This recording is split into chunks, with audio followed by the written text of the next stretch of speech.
Hello, I'm Chris Williams from Read Comics, They're Bad For You, or if you're watching this on my BitChute channel, Comic Freak. Today we're going to be reviewing Superman Year 1, written by Frank Miller and drawn by both Frank Miller and John Romita Jr. Or at least Frank Miller helps, because he is also an artist. Now, the cover we'll start off here is horrible. That's supposed to be Superboy. But because of the cover says Superman, it just makes me think that Superman has basically anorexia and he's been barfing up and trying to lose weight. He looks like he's shriveled into a near dead corpse.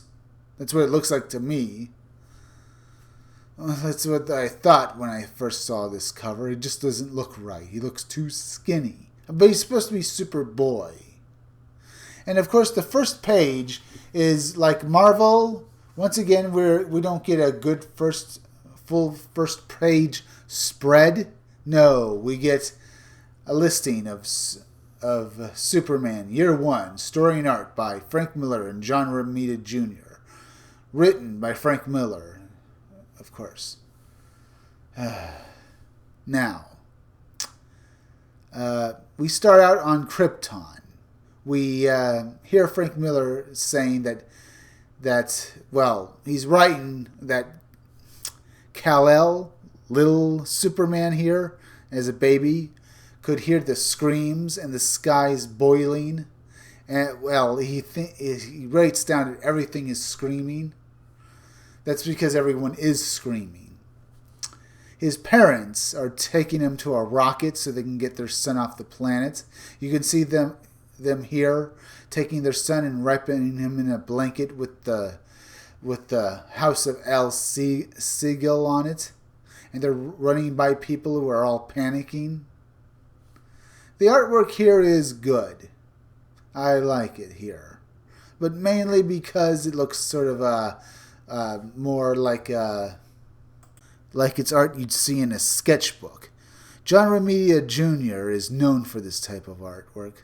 And also, of course, Frank Miller's own art looks sort of like this. So it kind of complements each other here.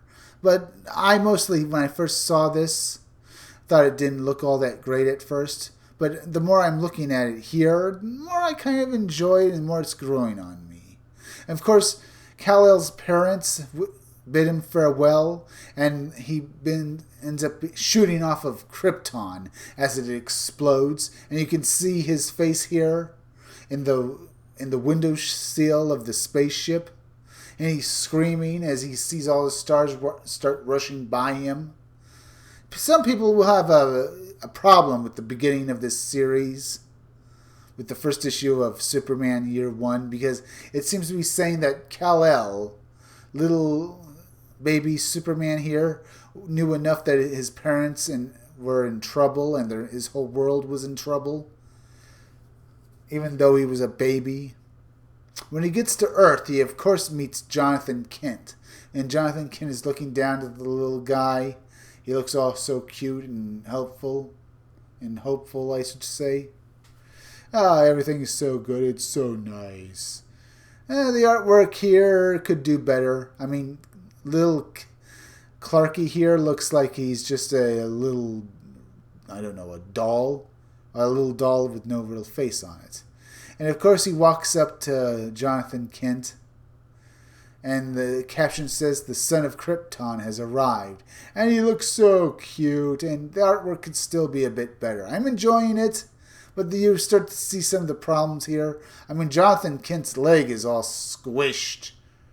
Like, it looks more like it should be on a more short squatter man than what I'm seeing here. Maybe it's just the way I'm looking at it.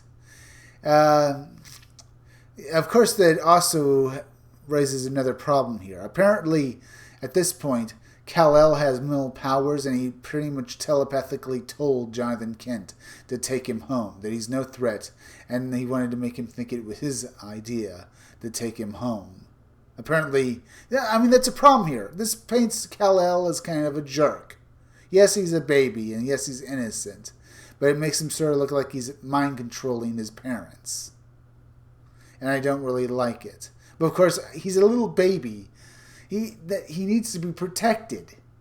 And I agree with him to a point. But I still don't like what it says about Superman. And the artwork here is bad. I mean, look at Clark Kent here. Baby Clark Kent looks like an ugly, evil doll. Does his head need to be that big? And of course, Jonathan Kent lets little Clark ride on his back. And Martha is trying to make excuses why little Clarky is so strong. And of course, the gullible townspeople believe it. They've made lies saying that they adopted the boy, but apparently they went through, as in the original comic book, went through the proper process of adopting him. And we look at it, and the artwork here is horrible, especially this page. Yeesh! That is horrible. Why does Clark Kent look like that marionette, that puppet character from R.L. Stein's Goosebumps? I mean, it looks like that doll guy. I mean, it's so horrible. And I don't think people have had enough of that character from this summer's Toy Story 4. And of course, later on, Clark Kent is trying to pretend to be more human by making sure he makes errors on purpose so everyone doesn't see they can just do everything perfectly. See, he's missing his father's throw, and it bounces off of his glove, and he purposely does it. You see that little smile he has on his face there. And the artwork here is just good. Here we see him in high school as he has to deal with girls and bullies. He's looking over at a certain girl he really likes, and of course it's Lana Lang, a character who Clark Kent grew up with and it was his first love of his life. And I have to say, this part of the comic is where it starts to get better, and you really begin to enjoy it. Lana is, of course, saying that who says he's my guy anyway, when she refers to Clark Kent, as her friends ask her about him, and she's of course denying anything is going on, and it's a really good portrayal of Lana Lang here. You really have to enjoy the character. Clark, of course, has to deal with bullies. And he also has to deal with the fact of what he's going to do with his life. And the fact that he's not from around here. And apparently he's in high school. And apparently this is where he first goes to high school. And we see all of his high school years in this issue. Or like fast forward. And the artwork here is bad. Look at the size of Clark Kent's head. He's a 15-year-old. He's a 15-year-old with a giant head. Yeah. Of course, he ends up rescuing Lana Lang. She had been reporting on the school bullies and was going to turn them into the police. And they were about to rape her. Of course, Clark ends up beating them up, but by trying not to beat them up. What that means is he made it look like it was all more or less an accident, like they were throwing themselves at him. And he basically just casually moved his arms and moved himself in such a way so they ended up throwing themselves a good 30 feet. And it is good. Eventually he gets to the point where he decides that he needs to learn more of this world, so he joins the Navy, and he bids Lana Lang a fond farewell. And we see him here, arriving at the Navy base, already to start his new life just after he got out of high school. As I said, the issue kind of speed forwards through Clark Kent's years in high school as he was a football player and as he tried to, earn good grades in his courses at the high school. And of course, when this is all over, he's now on the part of being Superman, where he spends years wandering the earth, wandering and trying to help people and how to properly use his powers. The comic in the latter half is good. Not a great comic book, but a mediocre one. It's sad to say that Frank Miller has turned in another dud, but it's better than what other people are making with other characters lately. So it's got that much. It's not as good as what the best people are doing in comics right now, but it's mediocre at best. And I'll tell you this much. I enjoyed the latter part. The first parts of it treat Clark Kent as a jerk for mind controlling his parents and by making him seem too smart. It's like that. You just keep wanting to heap more and more powers upon Superman.